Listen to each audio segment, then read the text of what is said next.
Hello, and welcome to the 2022 State of the LGBTQ API Movement.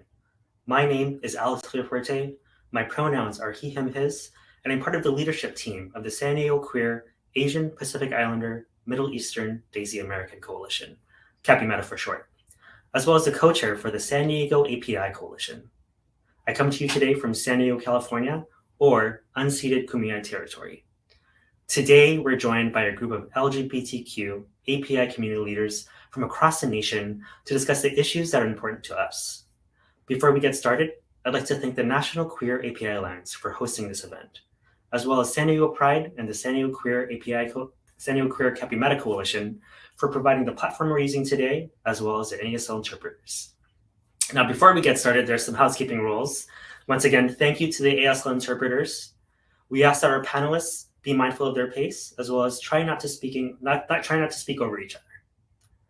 This segment is live, and time permitting, please feel free to engage with us on whatever platform you're watching from. And now, a few words from our LGBTQ API elected officials. First up, my mayor, Mayor Todd Gloria. Hi, everybody. San Diego Mayor Todd Gloria here. Pronouns he, him, and his. As the first LGBTQ and Filipino mayor of the city of San Diego, I'm honored to welcome you all to the second State of the LGBTQ API Movement. The last couple of years have been tough for everyone, and those living at the intersection of multiple marginalized identities have faced a unique set of challenges.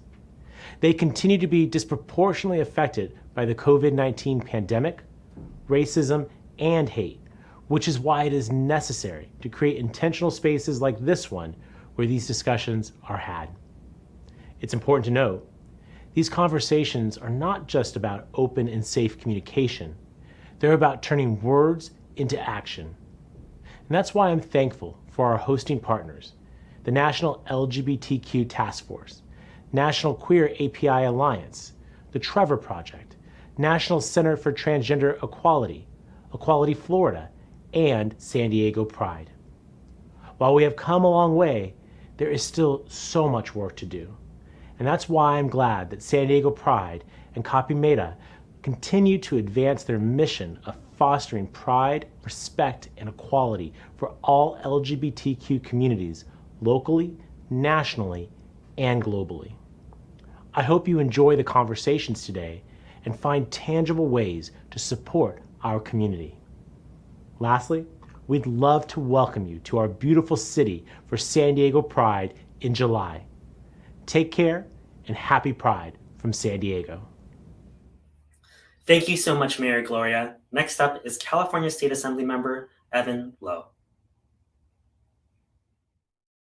Hi, everyone. California Assemblymember Evan Lowe here, giving a special prideful greetings during the API State of the LGBTQ movement. I currently serve as chair of the California LGBT Legislative Caucus, as well as the vice chair of the California Asian Pacific Islander Legislative Caucus. And during our very celebratory Asian Pacific Islander Heritage Month, we will quickly get into June as LGBTQ Pride Month. But an opportunity and a moment of time to reflect on our history, that as Asian Pacific Islanders, we realize that the importance of stopping AAPI hate, we need to also remember that we have great history, a rich history in the United States and a rich history in California. That's why we must not forget about the 1882 Chinese Exclusion Act, which forbid Chinese from coming to this country, or things like the 1912 Alien Land Law that prevented Asian Americans from owning property in California. We remember the Japanese internment and the current climate that we're in now. And also the fight for true equality and the intersectionality that exists, and ensuring that while we think that we have made significant progress on things like marriage equality, repealing of a lifetime deferral of gay men from donating blood, being part of the Boy Scouts, we realize that there are a number of things that will hurt us, including the type of laws that take us backwards, like the Don't Say Gay law in Florida and a number of other states. When we think as Asian Pacific Islanders that we don't typically like to get into the arena of politics or government, that we should be doctors, lawyers, and engineers, but we quickly realize that our democracy is fragile and that we need to be involved, we need to be engaged. And I'll just say this, there is no other cavalry that's coming to save the day. We are it. That's why I got in government. I am an introvert. I don't necessarily like politics or public speaking, but I have no choice. When I was young, there was the devastating Proposition 8, which eliminated the rights of same-sex couples to marry, which passed in the state of California. And just when we think that we're safe and that we have marriage equality as law of the land, we realize that the courts could overturn Roe versus Wade, turning back years of progress for women to choose for themselves, which is a blueprint then to then attack interracial marriage and erode marriage equality as law of the land. So let me just say this, we're all here because we care, but I hope that we'll take this opportunity to also remember and think about who is not in this room, who should be in this room. Who else can we get to participate, to be engaged, to be inspired, to be activated, to be involved, and to help on the trajectory of progress that we need to make? This is a long-term effort, but I know that you're up for the challenge. So I hope that you'll join in the conversation to think about how we can uplift our AAPI community while also recognizing the commitment and obligation that we have to other communities as well for full and true equality. Don't be strangers. I look forward to seeing you soon. Thanks again for having me. Stay involved and let's make some progress together. Thank you, Assemblymember Lowe. And thank you to our queer API elected officials for joining us today. Now, without further ado, I'd like to introduce our moderator for the day, the Executive Director of the National Queer API Alliance, Kenrick Ross. Kenrick, take it away. Good afternoon, everyone. I am Kenrick. My pronouns are he, him, his. I want to start with thanking Alex, first of all, for our facilitating this event today and for being an amazing partner in planning the first event last year and now this event today. I want to thank our elected officials, Mayor Gloria, Assemblymember Lowe. Unfortunately, Assemblymember Tam could not join us today. He is campaigning, but we thank them all for their service and their commitment to our communities and all the communities that we call home. I also want to uplift our partners tonight, particularly San Diego Pride for hosting us, Cappy Meda for co-creating this event and inviting Cappy in to what was such an impactful conversation last year. And I certainly believe will be an impactful conversation today. And of course, thank you all for joining us this afternoon. If you're watching on the live stream on YouTube and Facebook, or if you're watching in the future, because this will be available to you, thank you for joining us for investing and engaging in the very important issues that we are going to delve into today. I also want to highlight and thank the partners that have lent their expertise and their partnership to today's event, including Equality Florida, the Trevor Project, the National Center for Transgender Equality, Planned Parenthood Federation of America, and the LGBTQ Task Force. I know many of our panelists, some more than others, and I can say you will be having a wonderful conversation today with the folks that we are about to bring up. But before we do that, as many of you know, as happens too often in our country, there was a incident of unspeakable tragedy that has unfolded this afternoon in Uvalde, Texas. We send our thoughts to the families, to the communities in and around Uvalde and San Antonio, and all the communities across the country that have been impacted by gun violence this week this month and on a daily basis. The conversation we're going to have today is by no means encompassing every issue that impacts LGBTQ Asians and Pacific Islanders. And neither will we be able to cover the impacts to specific communities within the broad API coalition. As the pandemic has shown us yet again, there are different ways that harm impacts different communities. So we want to start today as a broader discussion, and we invite you, particularly if you want to reach out to us at Encopia or any of the organizations, to continue that conversation about what it means in our specific communities, particularly more marginalized communities.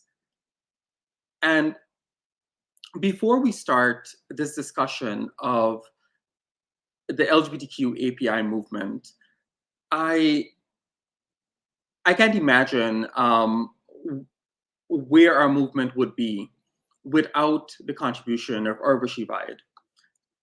As many of you know, Urvashi passed last weekend, unfortunately. During a decades-long career of commitment to community, activism, leadership, Urvashi was the executive director of the Arcus Foundation and the National LGBTQ Task Force, the founder of numerous movement spaces, including co-founding Creating Change, now I believe in his 34th year. And please do attend the API Institute at Creating Change in San Francisco in January of 2023. Urvashi founded multiple organizations, had her own consulting company to empower this and the next generation of LGBTQ and BIPOC leaders, founded LPAC, and most recently worked on the LGBTQ Women Survey, which is still open. And we invite everyone who is able to fill out that survey to do so as part of her legacy.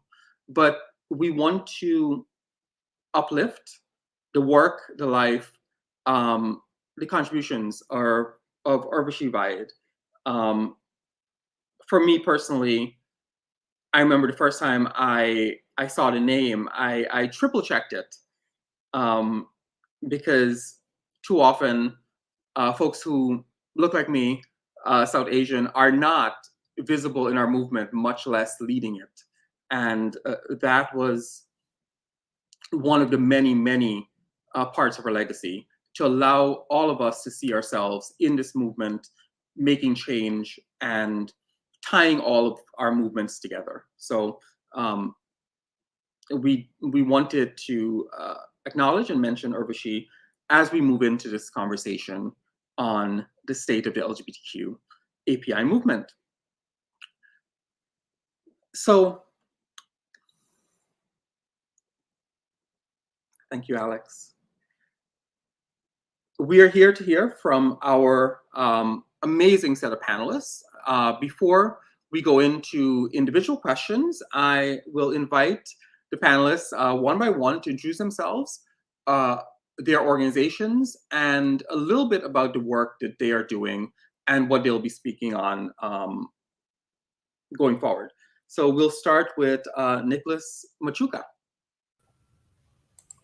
Hi, everybody. Thanks for having me. My name is Nicholas Machuca. My pronouns are he, him, and his, and I'm the Regional Development Officer for Equality Florida, the state's largest LGBTQ civil rights organization. I live in Tampa, but I'm joining you today from Jacksonville, Florida, the homeland of the Timucua and Miccosukee peoples. I'll talk a little bit today about Equality Florida, our work, in particular about the Don't Say Gay bill and the backlash and the path forward for us in Florida. Thank you for having me and for including Equality Florida in this discussion.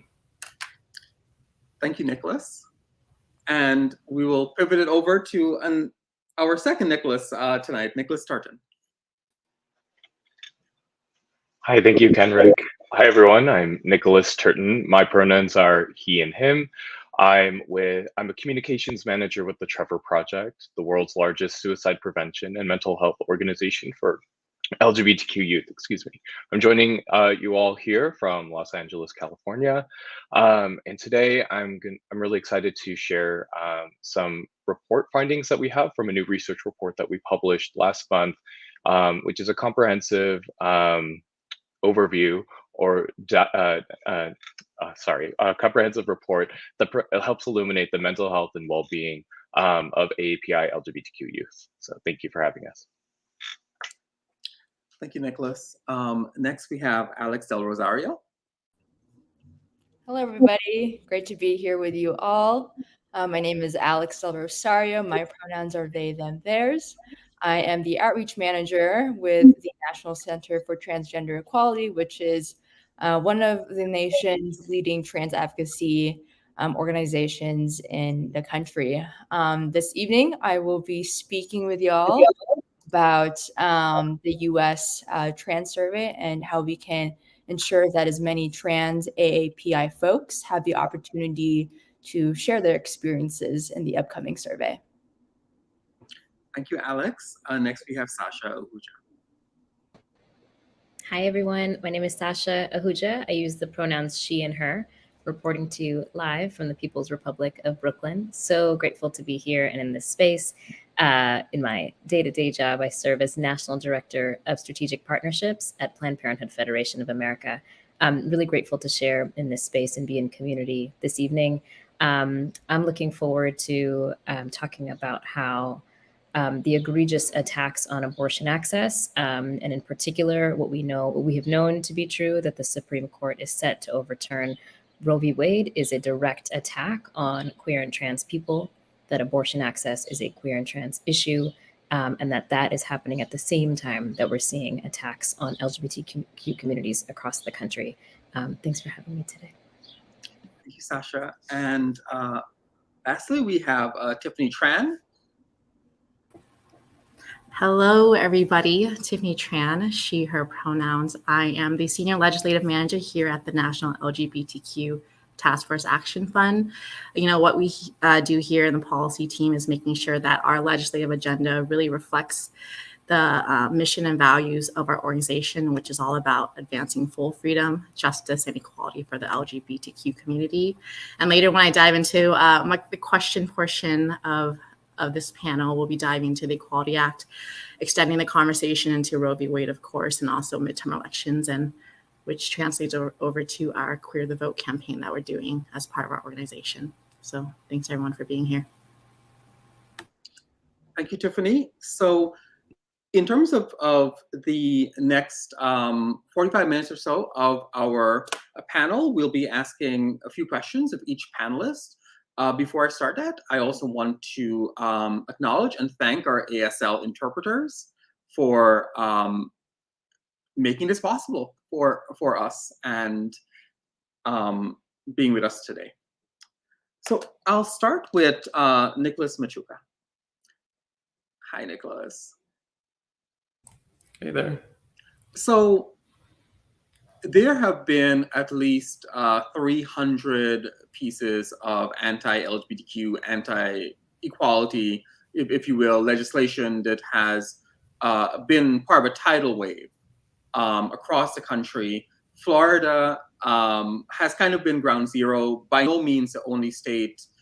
This has been happening in dozens of states, but certainly Florida with the very public controversies around legislation that has been passed and championed by anti-LGBT folks there has kind of been the poster state for a lot of these bills.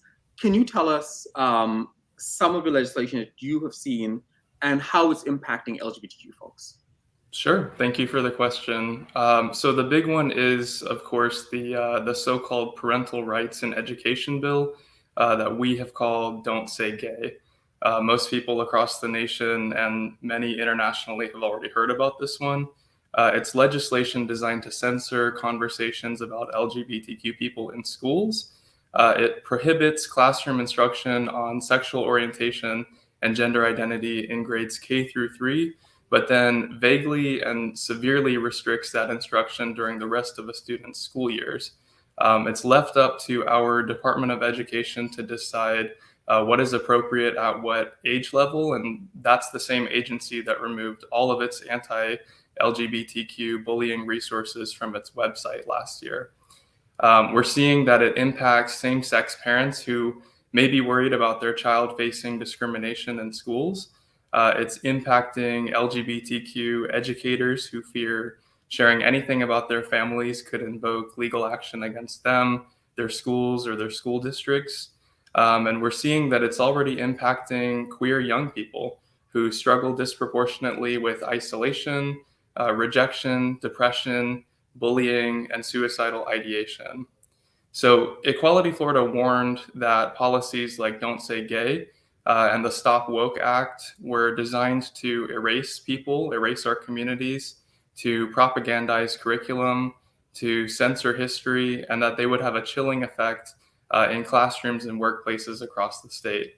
And we're seeing that that's already happening despite these policies not going into effect until July. Books have already been pulled from library shelves. Educators are quitting or being fired because they can't be themselves or because they fear sharing anything about themselves in their workplaces. Yearbook pages have been redacted and speeches are being censored and canceled across the state as well. So the frightening thing about Don't Say Gay is that it deputizes parents to be the ideology police in their kids' schools. It empowers and oftentimes encourages them to be virulently homophobic and transphobic. And in addition to Don't Say Gay, our Department of Health recently announced guidance against transgender care in Florida. They essentially told providers not to offer gender-affirming care for youth. And although that was a non-binding announcement, it certainly frightened many of our healthcare providers anyway. And it's very similar to what took place in Texas around transgender care. And all of this comes right after last year's transgender sports ban, which banned transgender kids from playing on school sports teams that match their gender identity. Florida passed this law last year despite only having, we think, maybe 9 transgender kids playing sports in the entire state at the time. And so Equality Florida fought the Don't Say Gay bill and others all throughout the legislative session, including after. We even filmed and broadcast our very first TV commercials, and we aired them all across the state. I hope you'll check them out if you can at freetosaygay.org, because it's always been our job to defend and protect Florida's LGBTQ community, and it always will be. It's why we mobilized the business community to push back on Governor DeSantis and his anti-gay allies. And it's why we're holding lawmakers accountable for their votes. It's also why we're taking legal action to stop this bill from doing further harm. Because within days of the governor signing Don't Say Gay, Equality Florida filed suit against him in the state of Florida to protect our kids and families. Because this policy and others, it's a textbook example of discrimination against our community. It's very obviously unconstitutional, and we've committed ourselves to proving that in court. We also understood that the legal system is rarely expedient and that we were digging into this fight for the long haul, but we knew that it was our duty to do so. Equality Florida and its allies in this state will always fight until every student is protected and every family is respected. Thank you, Nicholas, for really showing the real world impacts on kids, parents, and families. What would you like our audience to know about the anti-LGBTQ push in terms of legislation and climate in Florida, and what happens next if folks don't fight back? I know Equality Florida is leading that fight, but if all of us don't push back, what will happen? Yeah, so for this audience in particular, I think what I want people to know is that right now, what we need most is a really broad level understanding that backlash against all marginalized groups is connected. We have to find and build support in places we may not have invested in previously. Because what we're seeing in Florida is that efforts to roll back LGBTQ rights are intricately connected to rising hostilities against Asians and other racial minorities. It is the same people, it's always the same people who seek to demean, devalue, and in this state, disenfranchise marginalized folks across the board. So, Don't Say Gay came about at the same time as the so-called Stop Woke Act, which erases and distorts honest historical conversations about race and history in classrooms and beyond. It makes it more difficult than ever to acknowledge and reconcile some of the most painful parts of our histories. Don't Say Gay and Stop Woke Act are part of what we're calling DeSantis's censorship agenda, a portfolio of legislation intended to impede the freedoms and liberties of most Floridians. But legislation like Don't Say Gay also paves the way for violence against those whom it censors. Its proponents use language designed to dehumanize us, the people it targets, and all of it is a tool to extract a handful of votes from their right-wing base. But for others, serves as a license to carry out violence against us, our families, and our kids. And we've already seen, particularly in the Asian American community over the last 2 years, we've seen what happens when so-called leaders buy into and reinforce language and ideologies that serve to otherize certain communities. And we're seeing that dehumanization right now with the terms such as groomers and pedophiles, these slanderous words that are being used against our community. And it's language intended to turn members of our community into agents of ideology, rather than unique individuals deserving of dignity and respect. And we know that because it's easier to sign away your freedoms in service of an imagined fight against an ideology rather than to fight your neighbor or a real person. It's easier for the average person to look the other way on violence against us when they've been convinced we are taking over, infecting, or replacing them. And for the worst people among us, turning LGBTQ people, Asians, Black people, and others into agents of right-wing conspiracy theories makes it easier to massacre us at our nightclubs, at our workplaces, and at our supermarkets.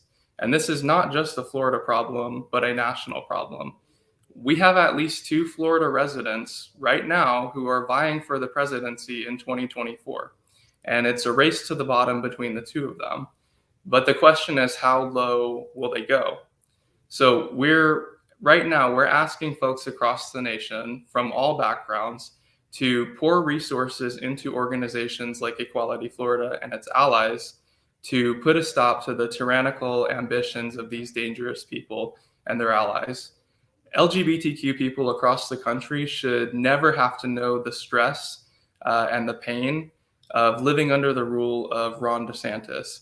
And they should not have to return to life under the former disgraced, twice impeached president. So please, if you can, support organizations like Equality Florida and others that are fighting on the front lines, and continue lifting our stories to humanize those of us most directly harmed by this hateful backlash. Thanks so much, Nicholas, for weaving this together for us.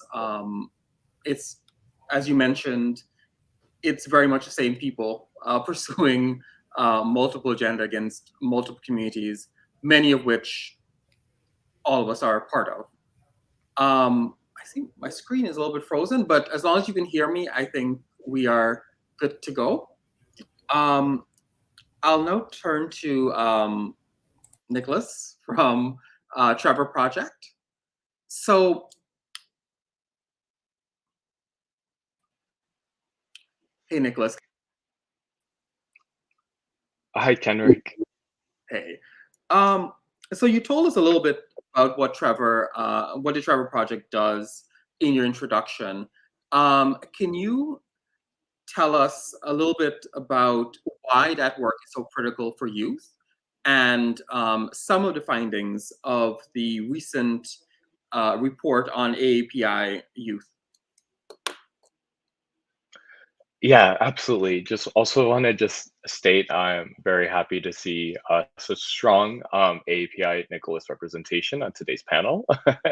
um, and Kenrick, I'm so sorry you're frozen screen, so I'm just gonna dive into what you asked here regarding um, Trevor. And so for those folks who have joined since we did the intros at the top, the Trevor Project is the world's largest suicide prevention and mental health organization for LGBTQ young people.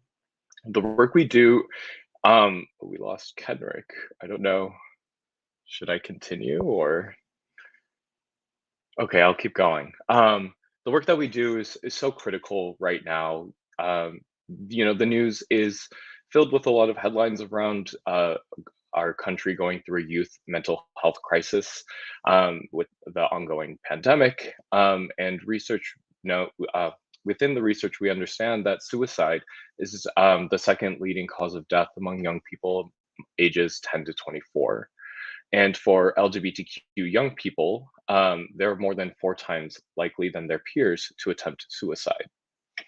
And within that community, we have to understand the idea of intersectionality. So for LGBTQ young people with different experiences and identities, namely, for example, for today's conversation, Asian American and Pacific Islander LGBTQ youth, or AAPI LGBTQ youth, sitting at the intersections of multiple marginalized identities may have an impact on sort of how they experience their mental health and well-being in different outcomes. And so that's really what I want to focus on regarding our report that we just published last month. So I'm not sure if we'll be able to put the link up in the chat, but I'd love for folks to have a chance to look at the full report when possible. There's just too much data for me to be able to dive into every single stat, but I'd like to provide an overview of some of the top line findings that we found there. So the main top line finding that we found was that 40% of AAPI LGBTQ youth seriously considered suicide in the last year, and 16% reported attempting suicide. And I think what's also unique about this report is that we were able to provide unique findings specific to 6 different AAPI origin groups, such as Pacific Islander, Native Hawaiian, Chinese, Filipino, Indian, Korean, and Vietnamese LGBTQ youth. So when you're able to take a look at the report, you're able to see all of these different factors, whether it's about suicidality, symptoms of anxiety and depression, and all of the different mental health and well-being outcomes that we measured. You're able to see those also broken down by those different origin groups as well, which I think is really important when we're talking about intersectionality. And I think it was mentioned at the top of the calls, but also just reinforcing this idea that we, as a community, AAPI community, we have our own diverse and unique experiences and identities within our community.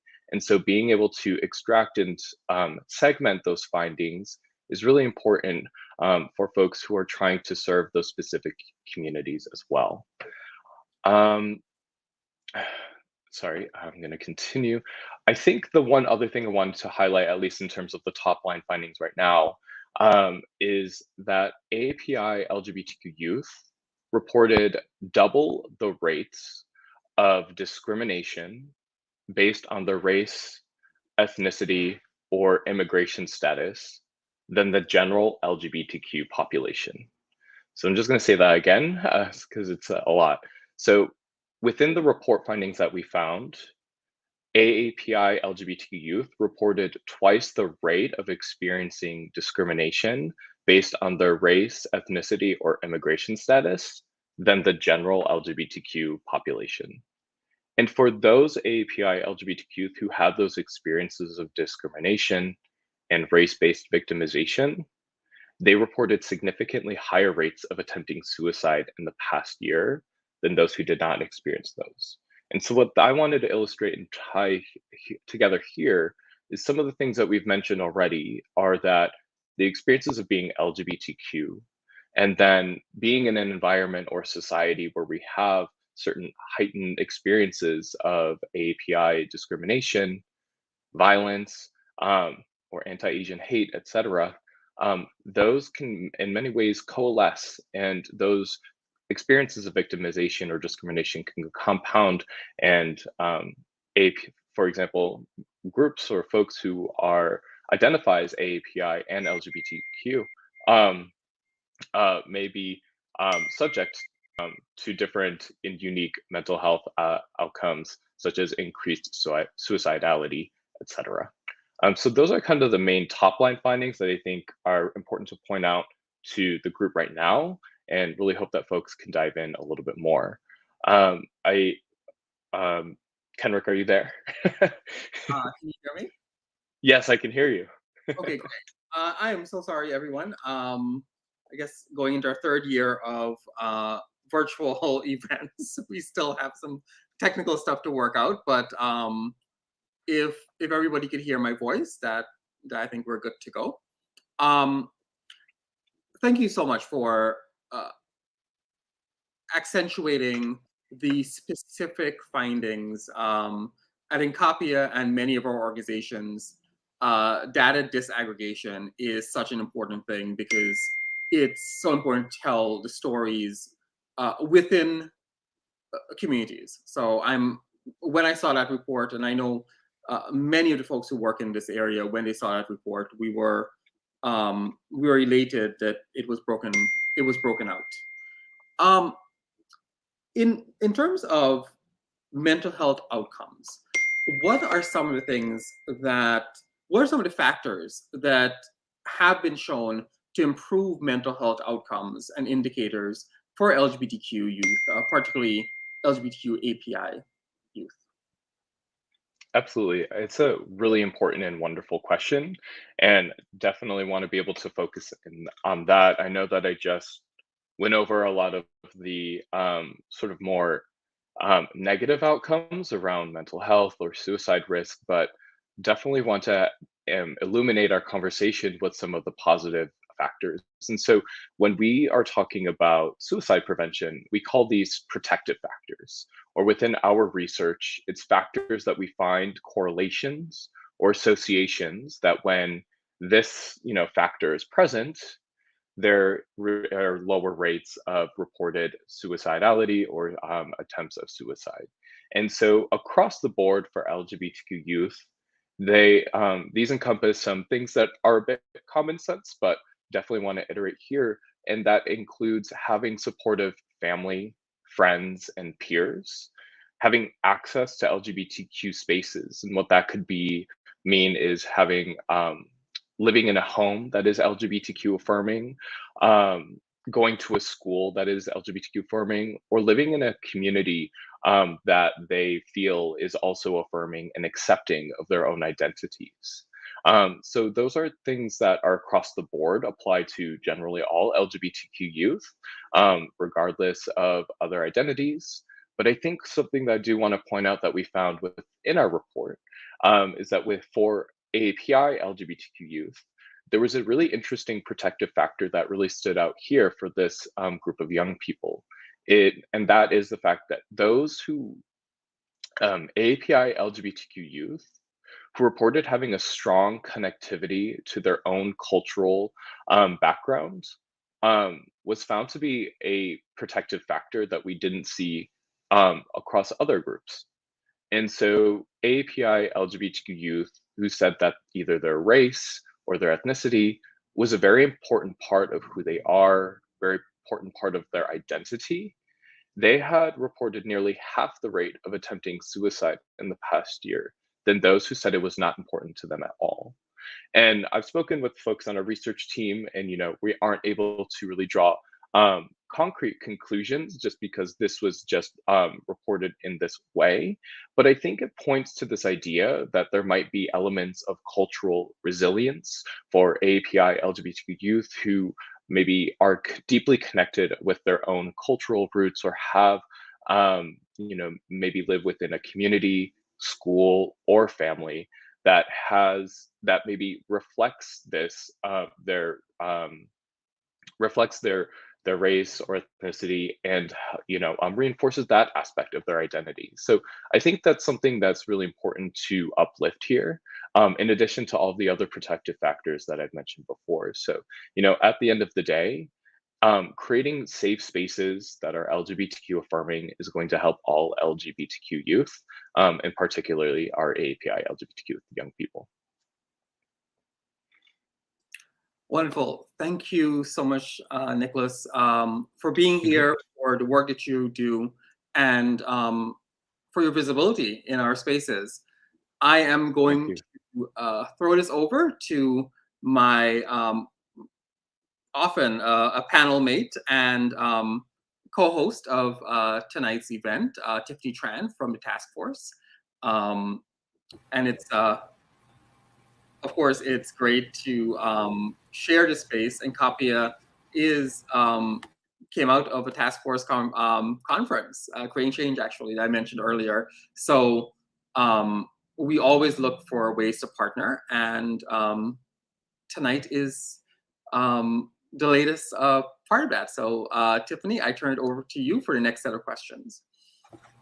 Perfect. Thanks, Kenrick. I know I think our team was just talking about earlier today that we can't believe it's been a year since we partnered with you all last year.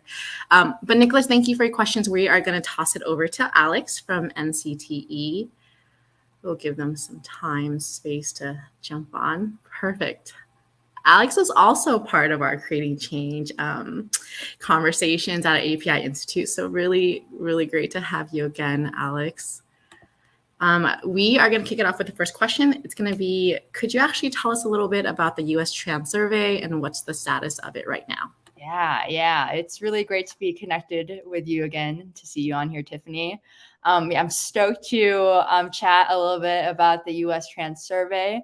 As I mentioned earlier, I am the outreach manager with the Trans Survey. And so a lot of my work has been engaging with trans advocates, trans leaders, and trans organizations around the country to make sure folks have the opportunity to share their experiences. But essentially, the 2022 US Trans Survey, and just the Trans Survey itself, is the largest community-led and one of the most comprehensive surveys that highlight the experiences of the trans community in the United States of America. For folks who might just be learning about the USTS, it first started as the National Trans Discrimination Survey in 2011. We actually launched that with the task force. At the time, we realized that there wasn't really any data on our community, which was a problem, right, in terms of trying to create a better future for the trans community. And so in 2011, we launched the National Trans Discrimination Survey, and we found some really important highlights and alarming things and learn more about our community.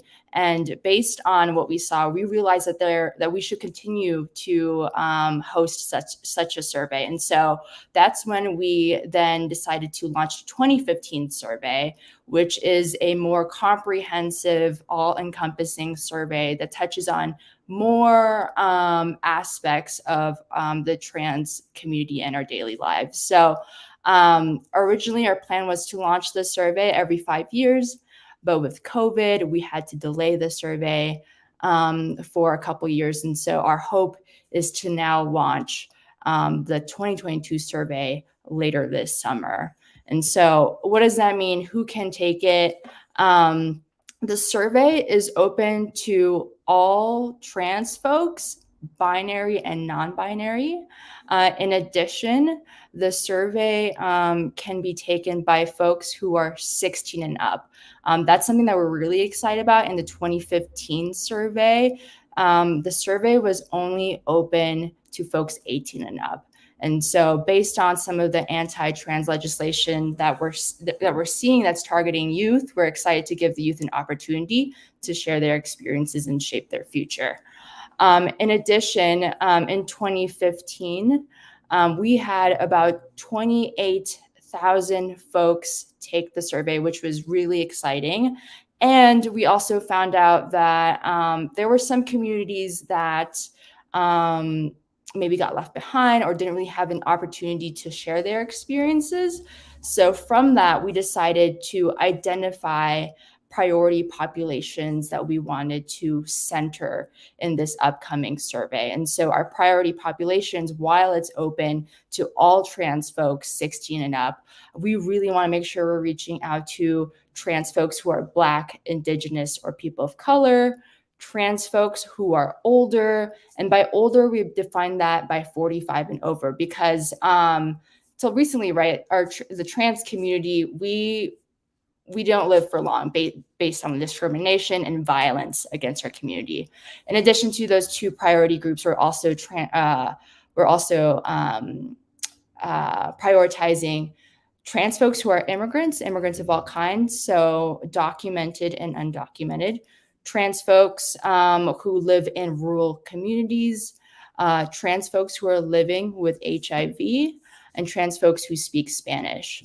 And so these are our priority populations that we hope to center, that we've been centering in our work so far. In addition, I just want to also note that this survey there's nothing like it, and we would not be here without the hundreds of organizations that we have gotten an opportunity to partner up with, and CAPIA being one of them, San Diego Pride being one of them, and so many others. So I just want to, just take a moment and express our gratitude, because our team is a small and very mighty team, and there are trans folks everywhere, and this country is very huge. And so without these partnerships, we wouldn't be where we are at today. Speaking of where we're at today, as I mentioned, we had about 28,000 folks take the survey in 2015. Currently, we have about 27,000 folks pledging to take the survey, which is really exciting. About 5% of this number are folks who identify as AAPI trans folks, and that's something we're really excited about. If you are trans and you are on this call and you haven't pledged to take the survey yet, I encourage you to do so by going to ustrans.equality.org. For folks who might not be aware of what a pledge is, it is essentially a commitment to take the survey when it goes live. The reason why this pledge is so important, and the reason why we're spending these last couple of months getting the word out, is because by pledging to take the survey, we can make sure that folks get the survey on the very first day when it goes live. And that is really, really important. In addition, it allows us an opportunity to see which communities plan to take the survey, and it gives us time to go back to the drawing board and adjust our outreach tactics as needed. In terms of what's being covered in the survey, like I mentioned earlier, it is a very comprehensive, in-depth survey touching on a wide variety of topics. Currently, we have about 30 topics that are going to be covered on the survey, and that includes housing, healthcare access, discrimination, acceptance, and more. A lot of these topics are topics that were covered in 2015. However, we are including some new topics such as sports, family planning, COVID, and more. The survey is anonymous. We understand the world that we live in. We understand that trans folks are being targeted. And so for folks who might be worried about their safety, do know that the survey is anonymous.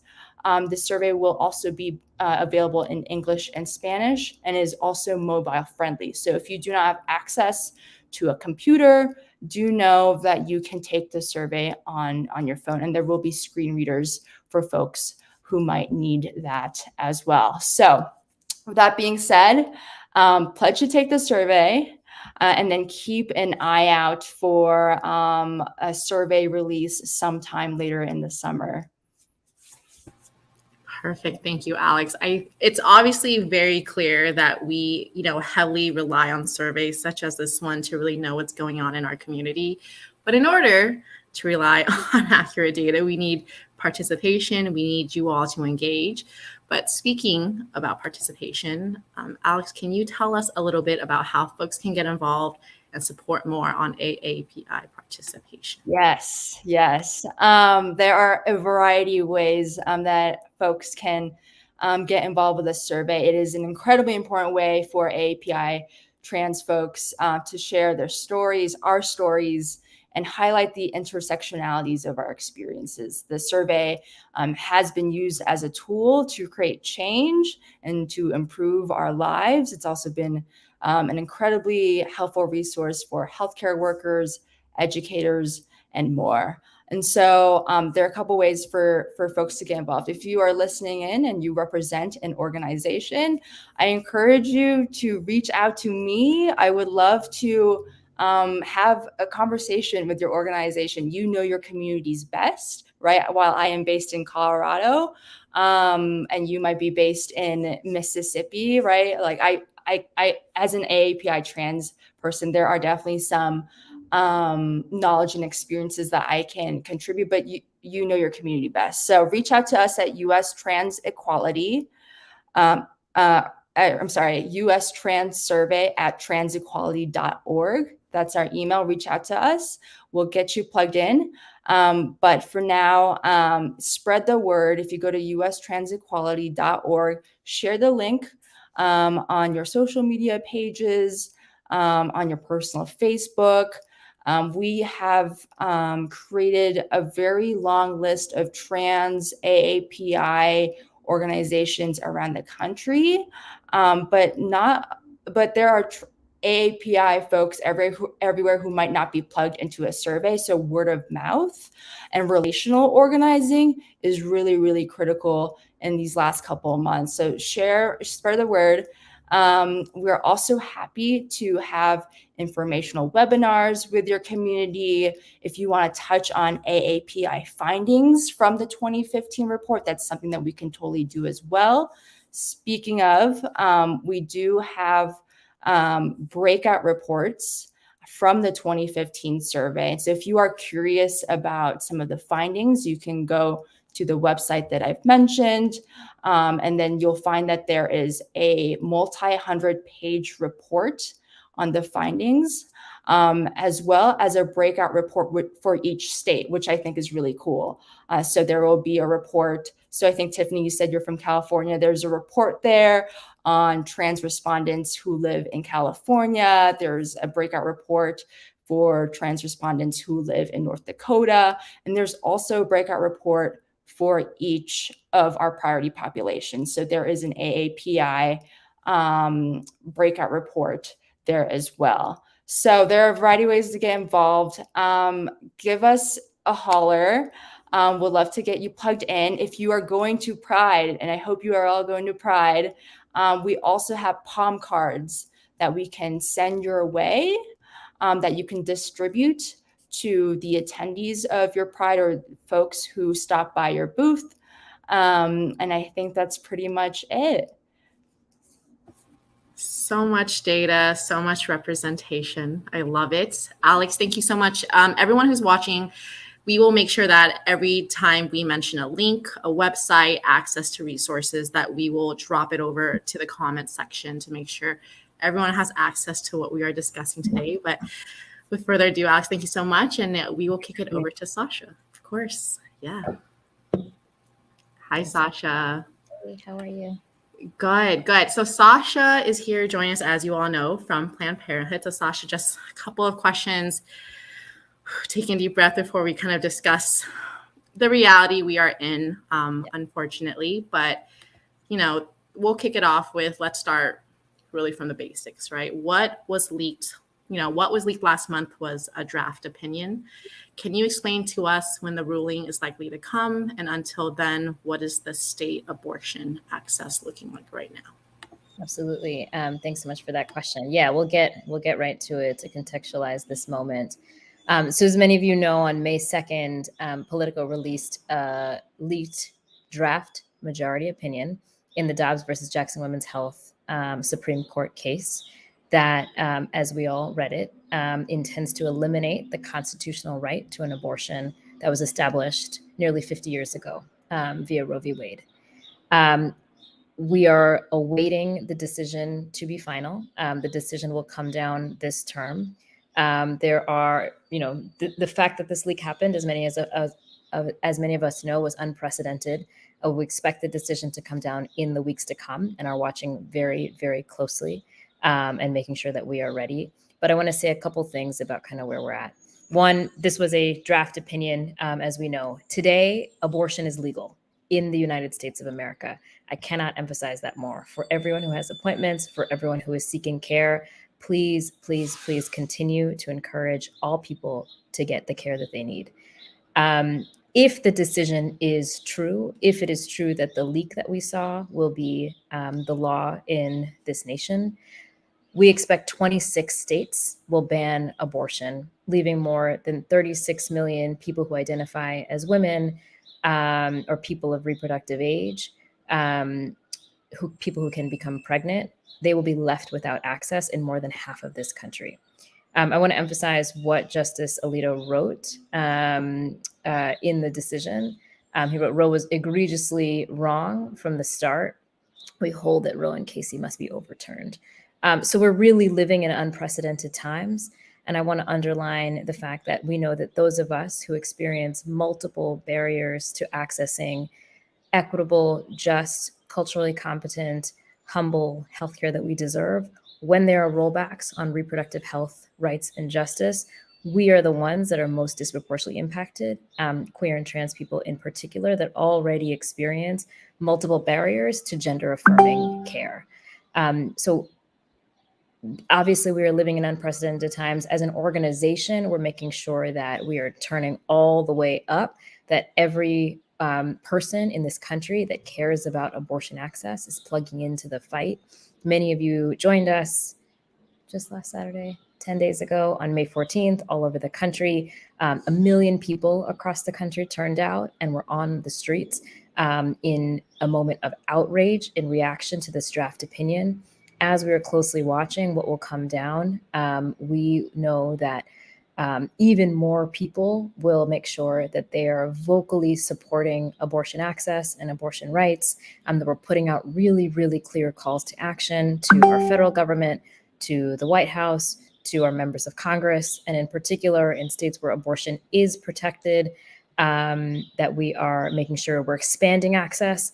In states that have trigger laws on the books, which means that as soon as that case comes down, laws are already in place. So those 26 states that may make abortion illegal, that we're fighting back in those states and unapologetically lifting up reproductive justice, health and rights leaders who are making sure that, who have predicted this moment for a very long time, that we're lifting up their leadership and centering their work, because they will be the ones that will continue to connect people to care.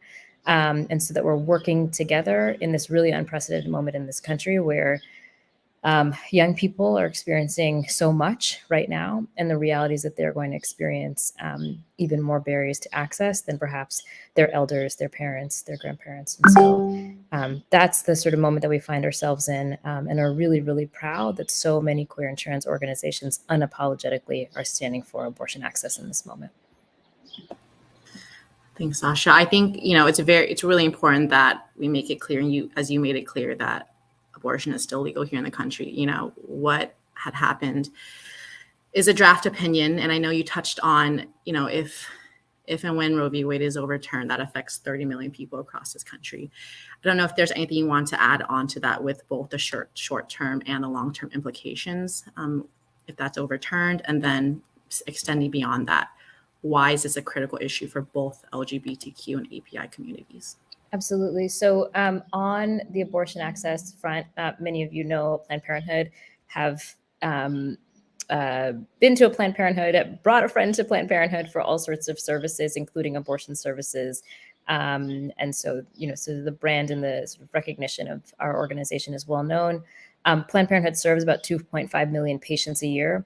and we're serving and providing gender affirming healthcare in 30 states across the country. And so when there is a rollback in abortion access, and it is the case that abortion providers all over the country, including Planned Parenthoods, if there is the event that in response, they may have to close their doors, many people who rely on Planned Parenthood for abortion care, HIV and STI testing, gender affirming healthcare will face even more significant barriers to the basic healthcare that they need. So this is a mass disruption in, of course, basic healthcare, beyond the fact that it is deep control over people's bodies, and one that we know queer and trans communities have long fought against, to make sure that we can live fully autonomous and self-determined lives, that being sort of the underlining force of our work and our humanity. And so we'll make sure that we continue to fight back. We are here to stay. We're not going anywhere. And we're going to make sure we capture the outrage of this moment to fight for the world that never existed. Roe was always the floor. It was never good enough. So many folks in the years since Roe became the law of the land faced restrictions to basic access. And we see that in deep inequities, racial inequities in our healthcare system in states across the country. So knowing that we need to actually build the thing that doesn't exist, start from the bottom and start fresh. And also knowing that it's the same states that are rolling back access for LGBTQ folks to live their fully self-determined lives. If we have a map of the country and layer those states, we know it is the same places. It is on us to make sure that we are working across our movement to ensure that protections for people are gender inclusive, that our conversation around LGBTQ issues is inclusive of abortion access. And when we talk about abortion access, we're centering queer and trans people who seek abortion access and the full spectrum of reproductive and gender affirming care. That is one conversation that we're having, and we're having it together as we're building the thing that doesn't exist now, but that needs to exist so that we can realize our full humanity. Thank you, Sasha. I appreciate that. I'm going to check on Kenrick to see if he's available. Oh, there he is. Hey, I'm back. I hope now both audio and visual is working. Thank you, Sasha, for clarifying what is still the law of the land today, and the process to come in the next couple months, and unfortunately, what the landscape looks like if Roe is overturned. So Tiffany, for this part of the conversation, I actually want to build on Sasha's comments about the potential overturning of Roe v. Wade. And we're panel mates. We're often on panels talking about the perils and the vulnerabilities of LGBTQ folks and everybody basically relying on state and local laws or Supreme Court rulings to enshrine and guarantee equality or civil rights.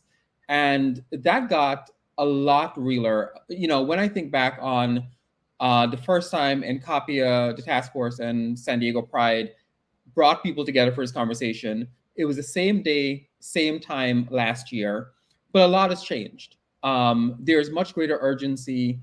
Particularly, we've seen on the state level, hundreds of anti-LGBTQ, particularly anti-trans bills, and now something that kind of, you know, everybody knows the term settled law when it comes to Roe.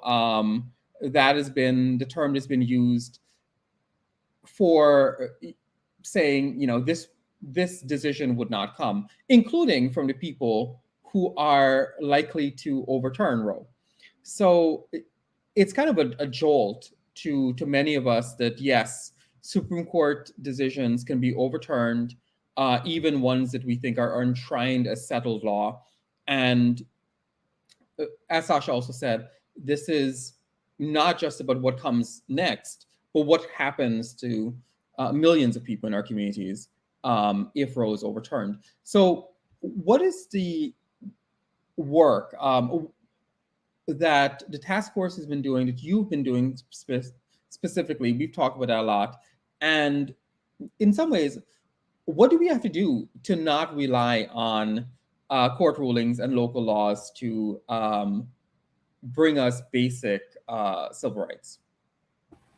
Yeah, talk about being on both ends of the table really quickly. But you are right, Kenrick. We have spoken together pretty regularly on, panels, events, things of that nature. But really the common pattern that you and I have both spoken about is really the perils that we're facing, especially, our rights that have yet to be protected through federal law. So prime example of why court rulings and local laws are not enough is the unfortunate reality we're living in now with the possible overturn of Roe v. Wade. Sasha did a great job diving into all of this, but since you asked, Kenrick, I'm happy to add to the conversation a little bit. To give a little basic, his history, our communities have fought really hard for 50 years for access to safe abortion, reproductive health care, and fundamental freedom to bodily autonomy.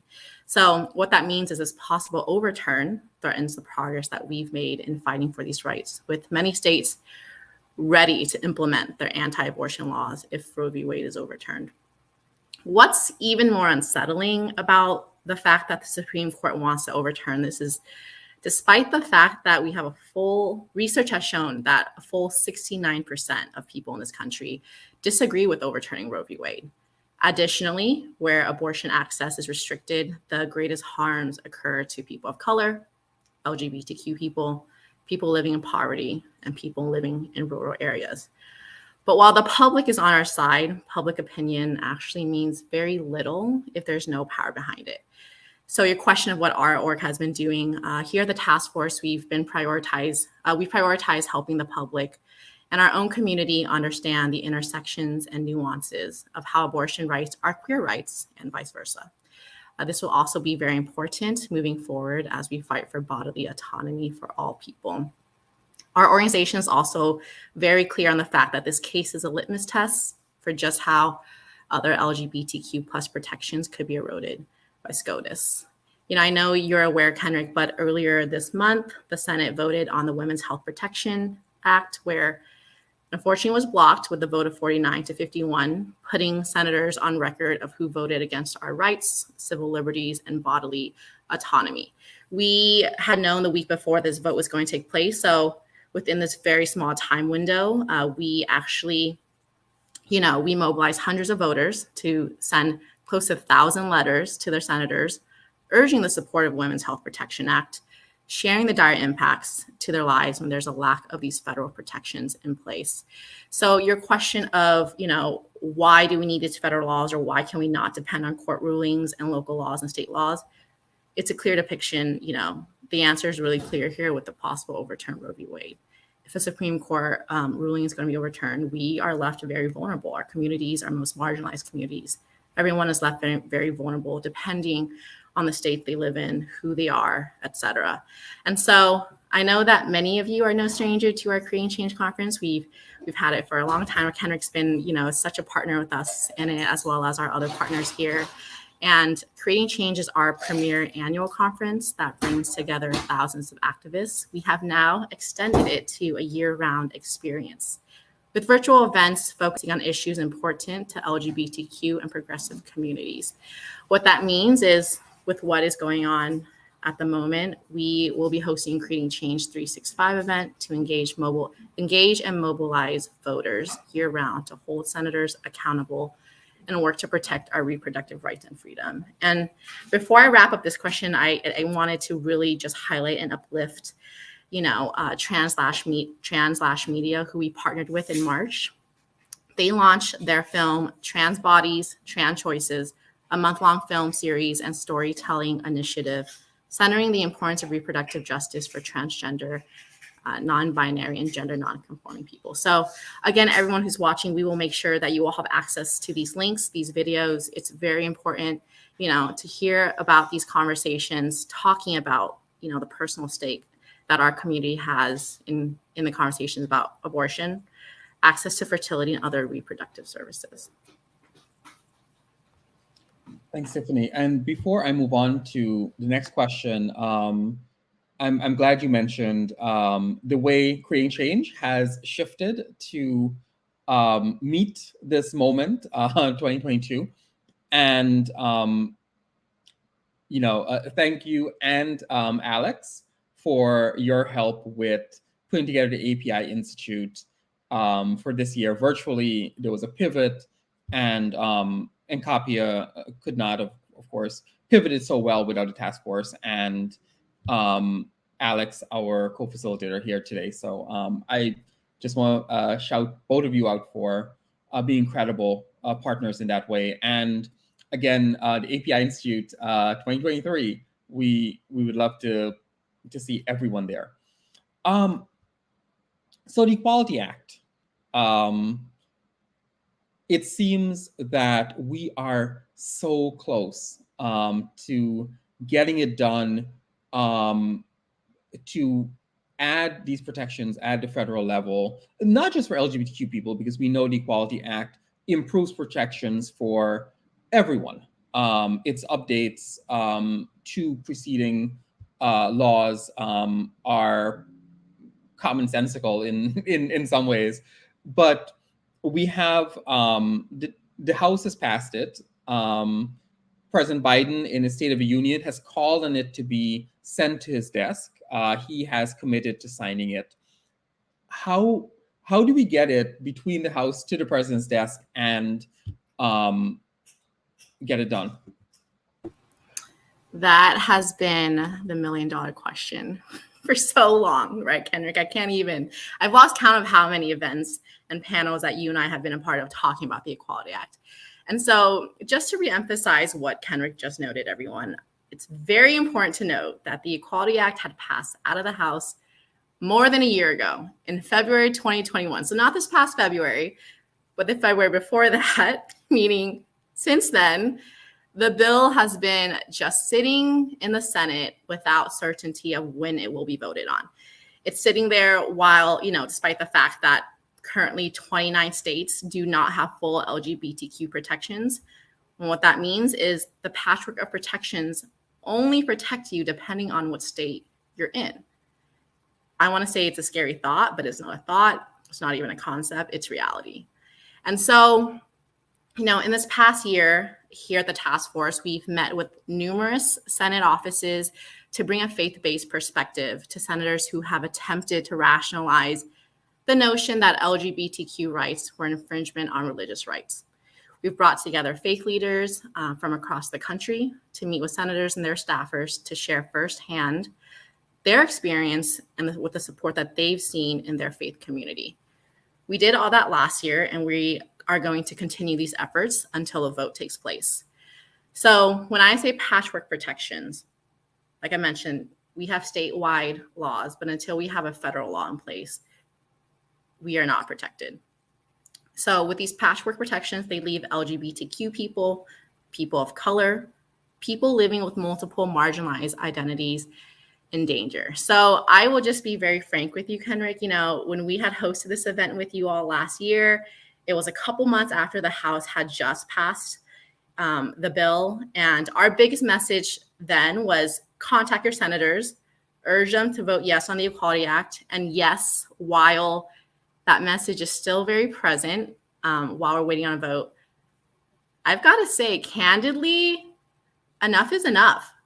Senators have had so long, more than enough time to show us, what side of equity and justice they're on, and we have to hold them accountable. Their votes literally have the power to shape our lives as we know it. Yet, some elected leaders and officials have used their position of power to take away our basic human rights, our civil liberties, and our dignity. So your question of how do we get there, in terms of the Equality Act, continue the efforts of reaching out to your senators, call them, email them, tweet them, leverage any platform you have to urge the Senate to bring this bill up for a vote and for them to vote in support. But I want to take that question even further. How do we get to a Senate that we can rely on to uphold the justice and equity that we have fought so hard for?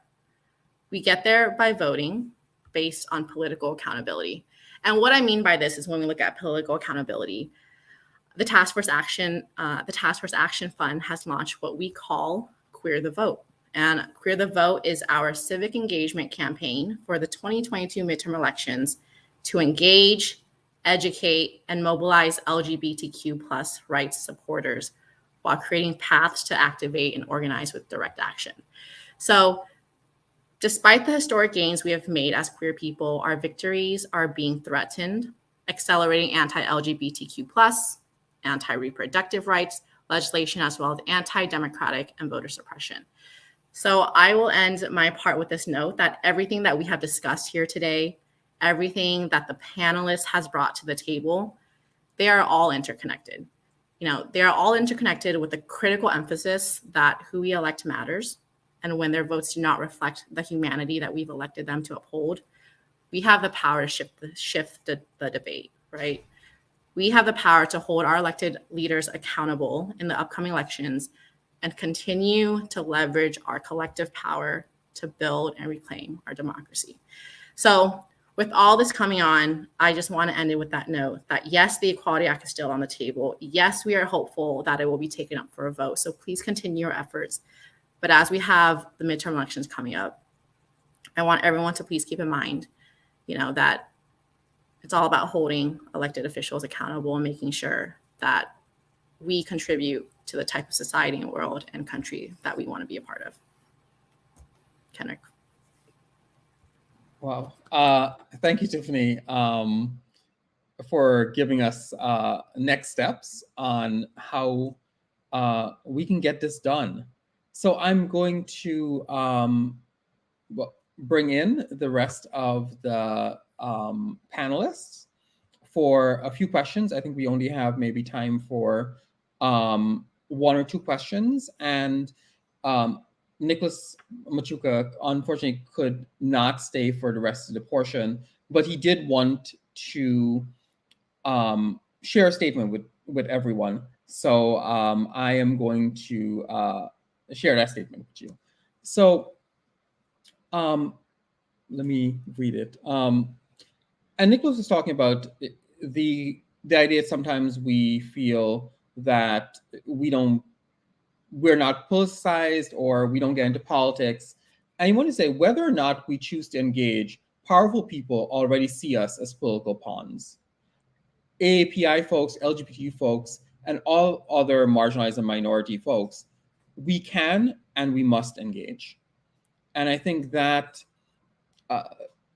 is, a part of what we've all spoken about tonight, about next steps and where do we go from here, not just us who are working on these issues every day, but everyone who's listening.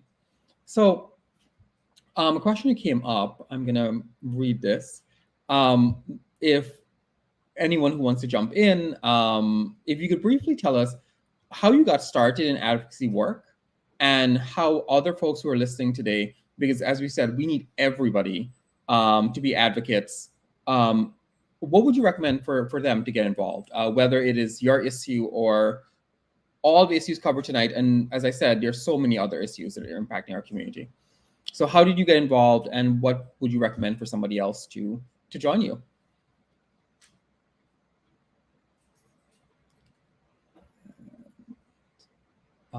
I can start. Yes, I'll take a shot at this. Yeah, so I got started in advocacy work, in organizing. I'm an organizer at heart. Several years ago, I went to school learning about different political systems, and at the time, I felt very disenchanted about what I learned and how I felt the system didn't show up for my community. And at that time, I was like, I don't want to get involved. And then I met someone really important to me, a past partner who was doing some organizing around food justice, as well as organizing around the campus. And I met their mom, who was a union organizer. And so I'd hear stories about what happens when you empower and mobilize people to create change in their own personal lives in their community. And it was through these stories and seeing my partner at the time and the work they were doing, it was through these experiences and stories that made me more open to getting involved. And so I was like, you know what, like as a first generation immigrant, as someone who's trans, I need to get involved. And while I have, while I had some skepticism, I was like, I'm going to get involved. And so I got into organizing, fell in love, and here I am. And so how can other LGBTQ API folks who want to lean into advocacy work get started? Yeah, I think about what fuels you, think about what's important to you, and start with that. Do some research, connect with people with panelists that you maybe feel inspired by. Ask them how they got started. Ask them if you can get involved with the work they're doing. I think that would be the place to start, and just go for it. And I think one of the best ways to do this work is to show up as yourself and bring your experiences and your values with you. Thank you, Alex. Is there anyone else who would like to share?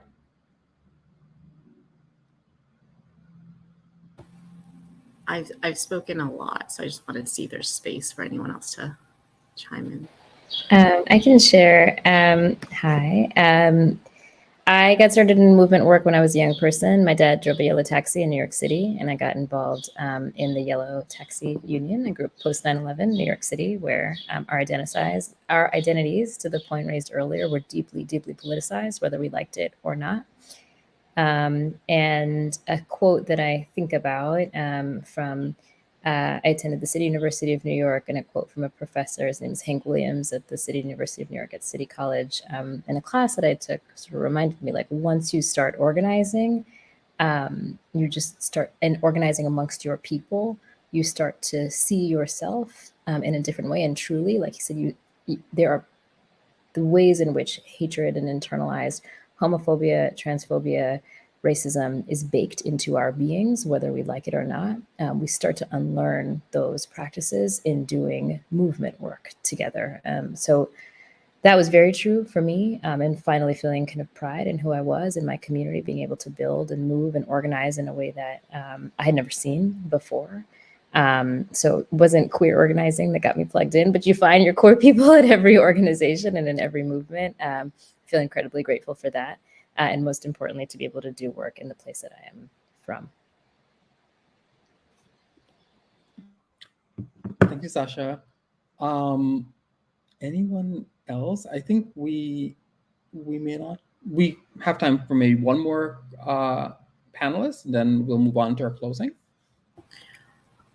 I wanted to chime in. Nicholas, I know you're about to go up, so please do so. And then after this, I wanted to address the question really quick, Kenrick, that I know we got in our comments about the API Institute at Creating Change. So just want to make sure we highlight that and answer that before we wrap up. So go ahead, Nicholas. Yeah, I think it's a great question, understanding everyone's journey. So I got involved in movement work from a community engagement perspective. Right after graduating college, I was here in Los Angeles and working at a local nonprofit where I had no idea what I was doing.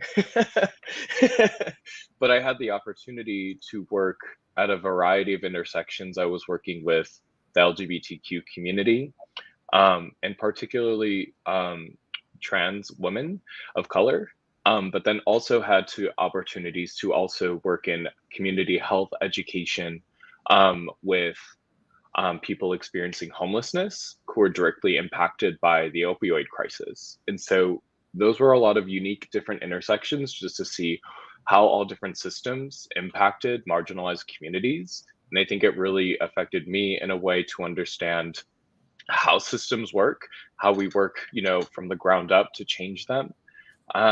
And I've kind of shifted my way over the years into doing a lot more about social change communications and narrative change, because the way that we understand social justice issues and how narratives are formed around different communities, the ways that we can pivot those narratives and we can affect is another way and lever within social change systems and how we can impact change. And so that's kind of where I found myself and landed at the Trevor Project. And I think for anyone who wants to get involved, who's watching or listening right now, is really just kind of dive in wherever you can. Think about your own backyard. What are the issues impacting your own communities? What are the organizations doing that work on the ground that you can support, that you can donate, that you can volunteer with? And I think one thing leads to the other, because all the issues we've talked about today are so intersectional. And so joining in any one particular issue, you'll probably fall into an understanding or wanting to maybe get engaged in all these other issues that are inevitably or inextricably interconnected. And so I think it's just the act of just the starting is where you begin. Thank you.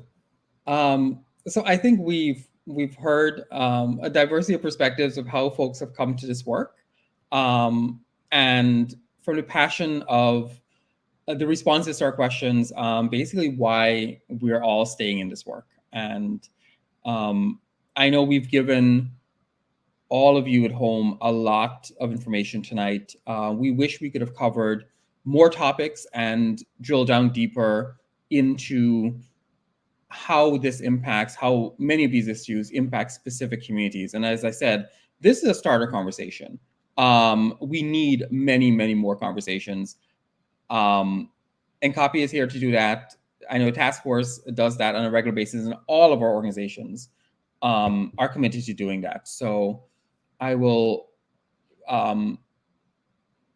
look forward to many, many more of these conversations, and I'll throw it over to Tiffany for any last remarks as we round this up. Yeah, I know we are 4 minutes out, so we'll make sure that any questions in the chat, if not answered already, we'll make sure that we answer it right after this. But I know Nicholas Machuca, who was with us, wanted to deliver kind of a closing remark that I will read on his behalf really quickly. So I just wanted to respond to Assemblymember Lowe's statement about us hesitating to be political.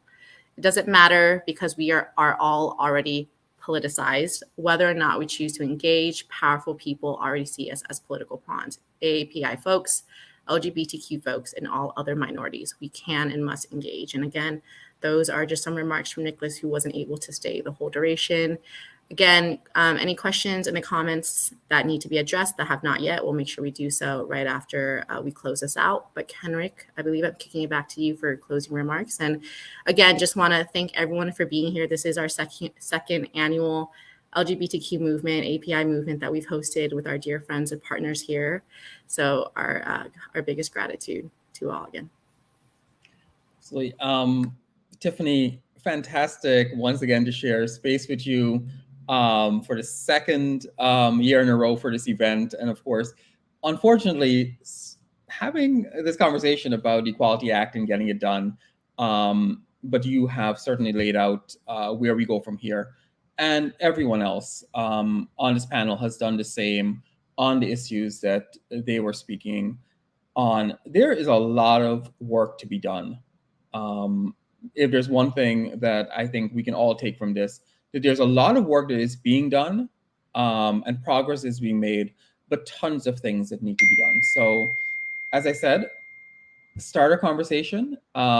We hope to have many more going forward with our panelists and with many more panelists, because there's so many amazing people in this arena advancing LGBTQ API equality and justice and rights. So in closing, again, I want to thank Alex for putting together the behind the scenes of this event and doing a great job with it. Tiffany and the task force for being amazing flagship partners for a second year in a row. San Diego Pride and Capi Meta for also being amazing flagship partners in this. And our new partners that you've heard from tonight. Thank you all. Thank you for being in this struggle, in this fight with us. We are honored to share that space with you. And everyone at home, as I said, we've said a lot, and we hope you continue this conversation with your friends, with your families, with your networks, a lot of these issues can be moved forward by conversations and storytelling. And ultimately, it takes a few people in a few places to make change. So thank you for joining us tonight, and we look forward to continue the conversation.